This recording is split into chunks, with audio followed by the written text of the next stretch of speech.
Olá pessoal, boa noite, tudo bem? Vou gravar para vocês a nossa primeira aula de análise química qualitativa, tá? Vai ser mais um resumo do que a gente já viu em sala, ok? Então vamos lá.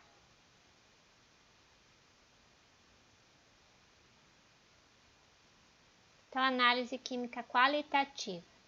Aula de hoje, uma revisão, onde a gente vai abordar o conceito de cinética química, velocidade de uma reação, energia de ativação, fatores que afetam a velocidade de uma reação e alguns exemplos e exercícios que a gente fez em sala. Então, o conceito de cinética. Cinética é a ciência que estuda a velocidade das reações químicas e os fatores que influenciam, tanto positiva como negativamente, ok? Velocidade de uma reação é a grandeza que indica a variação na quantidade de reagente e produto com o passar do tempo. A gente sabe que com o passar do tempo, a quantidade do reagente vai diminuindo e a quantidade de produto vai aumentando. Então, a grandeza, a taxa com que essa variação acontece em função do tempo é a velocidade da reação. Então, aqui eu tenho um esquema que mostra isso pra gente, olha. Aqui eu tenho os reagentes, né? Que com o passar do tempo vão sendo gastos, porque com o passar do tempo o produto vai se formando. Aqui tem um outro esquema básico, né? O reagente A se transforma em B, representa bem uma reação, onde no instante inicial T0 a concentração em mol por litro, a quantidade do reagente A é máxima, porque a reação ainda está lá no comecinho ou nem começou, né? No nosso T0, assim que a gente coloca o reagente lá no reator. Eu não tenho B, eu só tenho A, então a concentração de A é máxima. E com o passar do tempo ela vai diminuindo, porque eu vou formando B. E com relação a B no tempo zero, ele é o quê? Zero, porque eu ainda não tenho nada de B formado, né? A reação ainda não começou. E com o passar do tempo, B então vai aumentando. Se eu colocar no gráfico, ó, a linha azul representa o meu reagente, né? Então, com o passar do tempo, aqui eu tenho a curva, né, de concentração em função do tempo. Então, eu vejo que com o passar do tempo, a concentração de A vai diminuindo. Já com relação a B, ela vai subindo. Por quê? O B vai sendo formado. Se eu sobrepor uma a outra, eu vejo perfeitamente isso. Ó. A concentração do meu reagente vai diminuindo com o passar do tempo. Ó, aqui eu tenho, né, o gráfico do T em função da concentração e B vai sendo formado.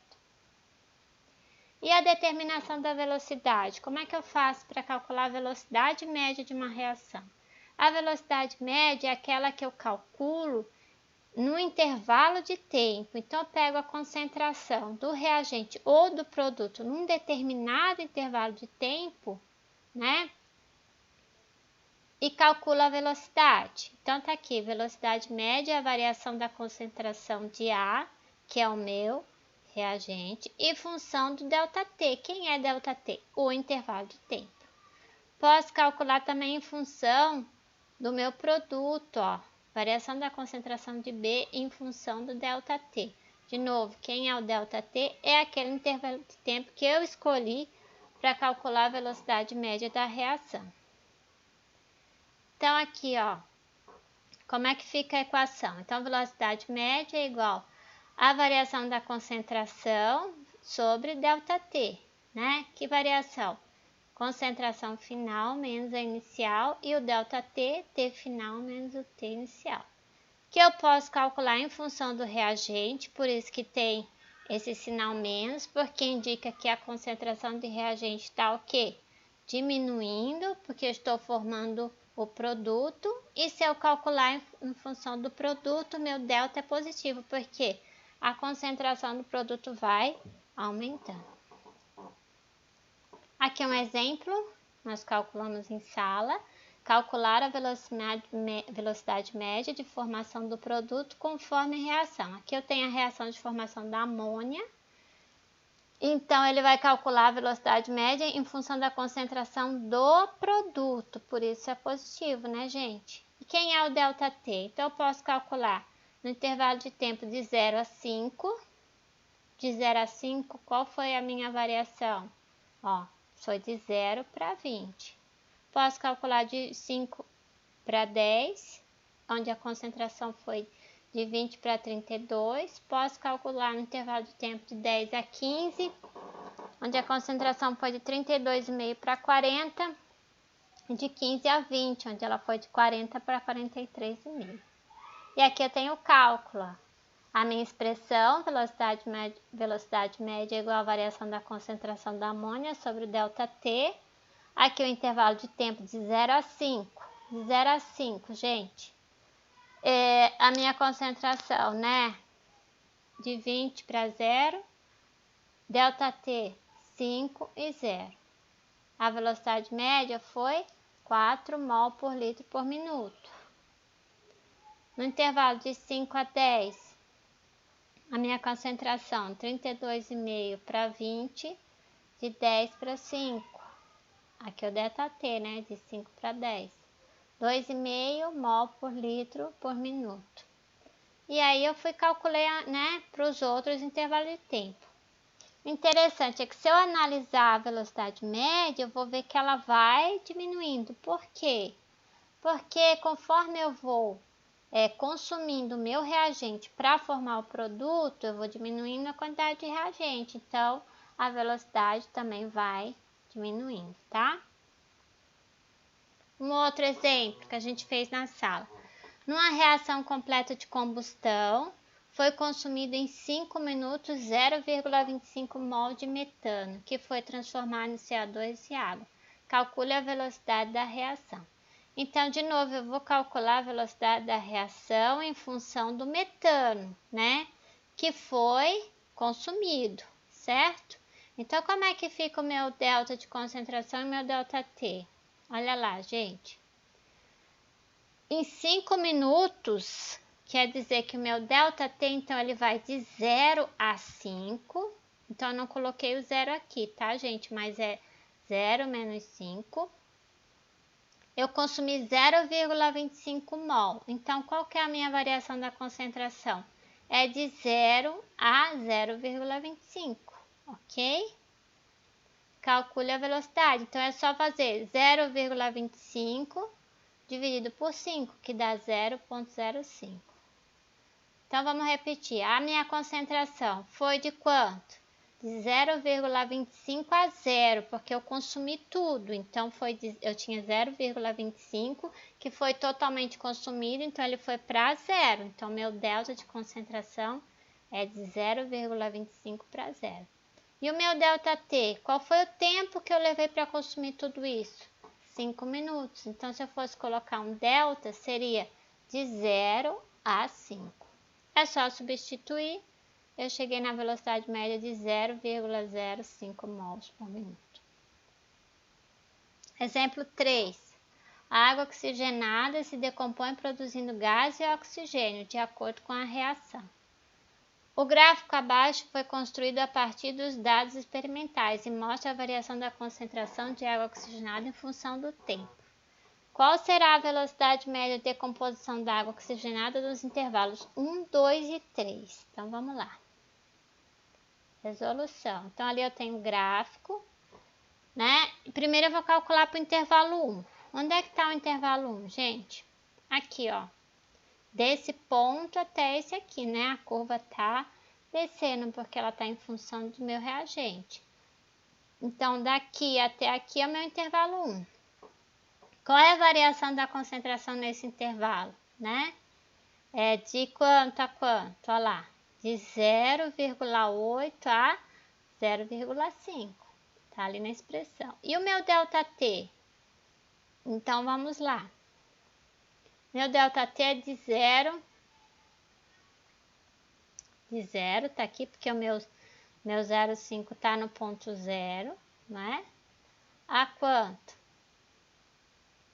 a 10. Perdão, meu 0,8 está no ponto 0 e o meu 0,5, olha, está no ponto 10. Então, meu intervalo aqui é de 0 a 10, certo? Substituindo e fazendo o cálculo, eu chego em 0,03. Para o intervalo 2, onde está o intervalo 2?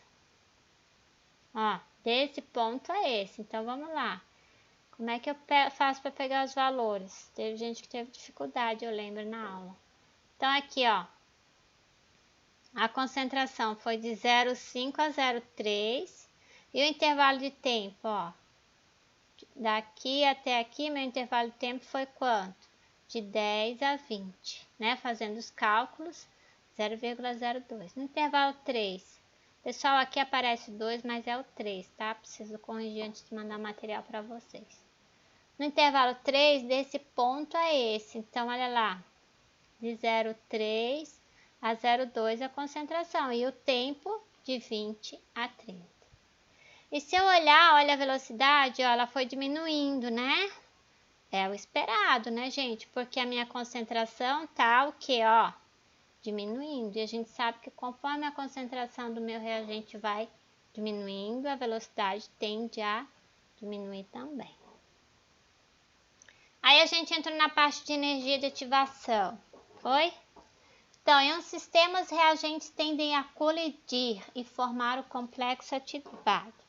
Então, quando a reação começa, as moléculas dos reagentes, elas começam a colidir, né? É isso que vai dar o start para formarem a reação, certo? Para que a reação aconteça. Só que, no meio, tem o que nós chamamos de estado intermediário, né? Ou complexo ativado. O que é isso? Quando a reação começa, né, a partir da colisão das partículas, a gente tem um estado em que ainda existem ligações entre os átomos da molécula do reagente e já começam a existir ligações entre o átomo do reagente A mais o átomo do reagente B. Nesse caso aqui, ó, eu tenho uma reação hidrogênio e iodo, então ainda tenho alguma ligação entre os hidrogênios e começa a estabelecer uma ligação entre o hidrogênio e iodo, né? Então aqui, gente, tem muita energia envolvida, né? E é esse ponto que tem o que nós chamamos de energia de ativação. É a quantidade de energia necessária para que uma reação aconteça. Só que às vezes, pessoal, essa energia é muito alta e ela acaba se tornando uma barreira para que a reação aconteça, né? Se a gente olhar aqui nesse gráfico aqui de energia versus o caminho da reação, ó, o reagente está aqui, né? E a reação tem que seguir esse caminho pontilhado, certo? E aí, no meio, nós temos o complexo ativado e tem a energia de ativação, que é tudo isso daqui. Imagina, olha, é a linha vermelha, né? Então, o meu reagente tem que atravessar toda essa barreira para que a reação aconteça, né? Então, a gente muitas vezes tem que diminuir essa energia para que a velocidade da reação aumente, porque senão, se a gente esperar ele passar por tudo isso daqui, a reação vai demorar para acontecer, né? Portanto, a velocidade vai ser baixa. Então, em alguns casos, se torna uma espécie de obstáculo que precisa ser ultrapassado. Então, às vezes, a energia de ativação é muito alta, o que diminui a velocidade da reação. Portanto, quanto maior a energia de ativação, maior será o obstáculo a ser vencido e menor será a velocidade da reação. Então, a gente precisa diminuir essa energia de ativação, né? Tirar esse obstáculo e aumentar a velocidade da reação. Então, fatores que podem aumentar ou diminuir a velocidade da reação: temperatura, superfície de contato, pressão, concentração, presença de luz, catalisador e inibidores. Alguns a gente testou na sala na aula prática. Então, eu só vou deixar aqui para vocês lerem e eu coloquei, ó, no caso a temperatura a gente testou. Então, se eu aumento a temperatura, eu aumento a velocidade da reação. Aí eu coloquei aqui o experimento que a gente fez, né? Se alguém quiser repetir em casa. E eu coloquei os resultados, tá bom?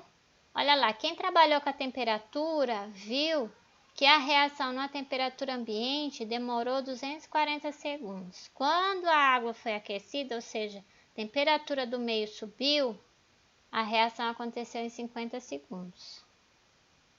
Superfície de contato, nós também testamos. Maior superfície de contato, mais rápida é a reação.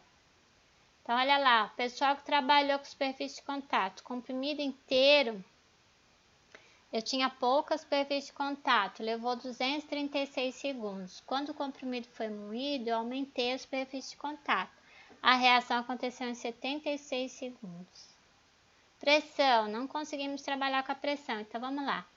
Pressão, se eu vou diminuir a área, eu aumento a pressão, aumento a velocidade. Então, olha só, aqui a reação está acontecendo numa área boa, grande, né?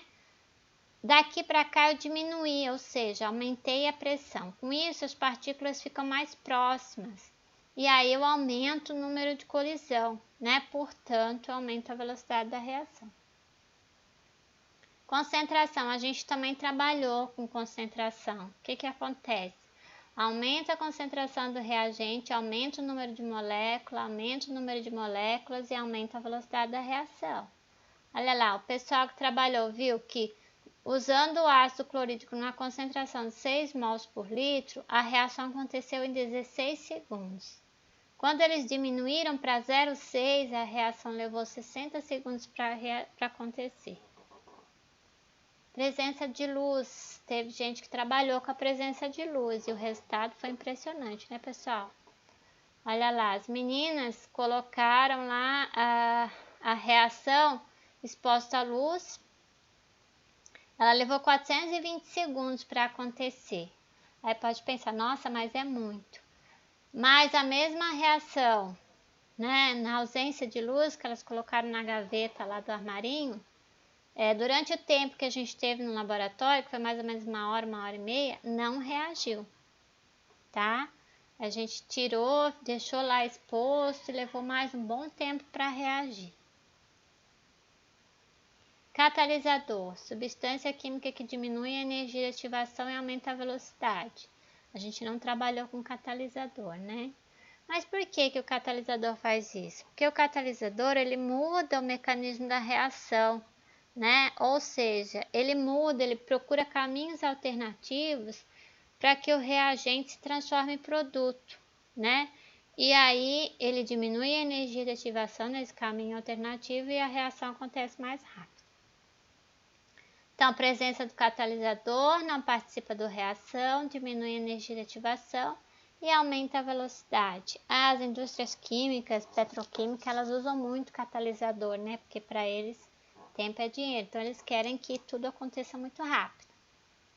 A gente tem dois tipos de catálise, a homogênea, onde o reagente e o catalisador estão no mesmo estado físico, e a catálise heterogênea, onde o reagente está no estado físico e o catalisador no outro. Pode ser sólido, líquido, né, ou gasoso e líquido. Aí depende da reação. Os catalisadores mais comuns são metais, né? A indústria usa muito níquel, a platina. Ácido, principalmente o ácido sulfúrico, é considerado catalisador barato. Óxidos metálicos, bases, o hidróxido de sódio é muito utilizado, também é barato. E algumas enzimas, só que o catalisador enzimático ele é mais caro e também difícil de trabalhar. Inibidores, né? Presença do inibidor. No caso, o inibidor, ele aumenta a energia de ativação e diminui a velocidade. Às vezes, a indústria quer que a reação aconteça de maneira lenta. Por quê? Tem reação que o rendimento vai depender da velocidade da reação. Então, para eles é melhor que a reação aconteça mais rápido, dê um rendimento maior e um produto uma qualidade maior. Então, para eles é interessante diminuir essa velocidade. Então, ele coloca o inibidor, que vai aumentar a velocidade de ativação e diminuir a velocidade da reação. Ok? Então, é isso, é uma revisão, é bem rápida. Tem uma lista de exercícios referente a essa parte, lá na pastinha de tarefa, que vocês vão procurar preencher e me devolver até dia 17 de maio. No horário da aula estarei online para esclarecer dúvidas, ok? Então, na próxima aula a gente vai ver sobre reação reversível, equilíbrio de uma reação. Como eu já falei, não esqueçam, lista de exercícios sobre a aula de hoje na pasta de tarefa. Obrigada, até a próxima aula.